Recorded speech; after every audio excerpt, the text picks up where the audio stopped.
Lonely in the Winter is a story about Robert Cole, who sets off to find a cure for a disease that already claimed his wife, but is now threatening to claim his daughter as well. He hears tale of a crystal in the mountains that might be the ticket to a cure and goes after it. Problem is, he's not the only one looking for it. And that's pretty much it. While I played, the only 2 out of a possible 5 recruitable characters I encountered were a child were-yeti and a wolf that was near death. Even with them on my party and playing on easy, I found the game to be unbalanced and lean more towards the difficult side. I was still able to get through it fairly okay though.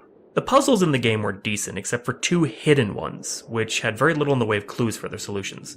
One was a sliding puzzle of a silhouette, but there wasn't a before image to work from, and the other was a timed word puzzle, but the only thing I found close to a hint I couldn't even work out as the answer. The story itself is pretty basic. Start the game, encounter a few characters, have a few boss fights, it gets the point across, but then it's suddenly over. The game is super short. I got it done in a little over an hour, and that's even with my kind of having to explore everything and attempting those puzzles for a while. I honestly felt underwhelmed by the cliffhanger of an ending as well. This is a fun little game that has an interesting story. It's nothing to write home about, but for what it is, it flows nicely, and, it's not too bad, even for how short it is. There's a were-yeti. Enough said. And one of my favorite points in just about any game is continual dev support. For the 1-year anniversary of the release of the game, the dev added a hidden boss. However, I was unable to find it. The game feels like episode 1 of a bigger series of games, but is it? The game is short and it ends on a major cliffhanger, but there's no mention of this being the first in a series or episodic anywhere on the Steam page. The entire story is pretty much presented to you in a very short time as you play, and you only really have an incentive to replay to get a better rating at the end. For me, that's not really much to push me forward. And unfortunately, there are quite a few grammar issues. They're pretty much everywhere, but they're not too distracting.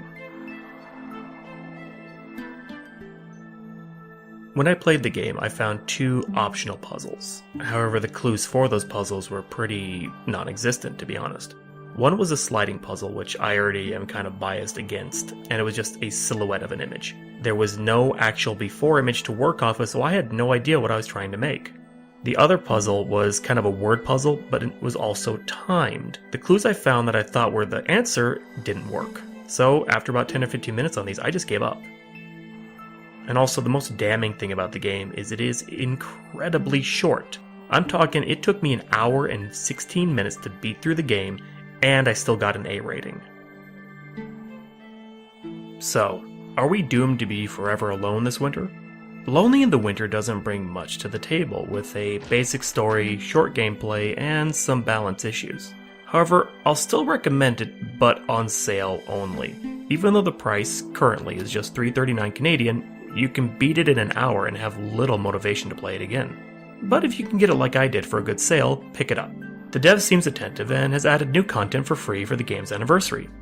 These are practices I love to support, so that's why I'll recommend this one, but only for a sale. Or, maybe we'll get lucky and the dev might lower it to, I'd say about $1.99 or less is a good sweet spot for this one. I'm HawkZombie. Thanks for listening.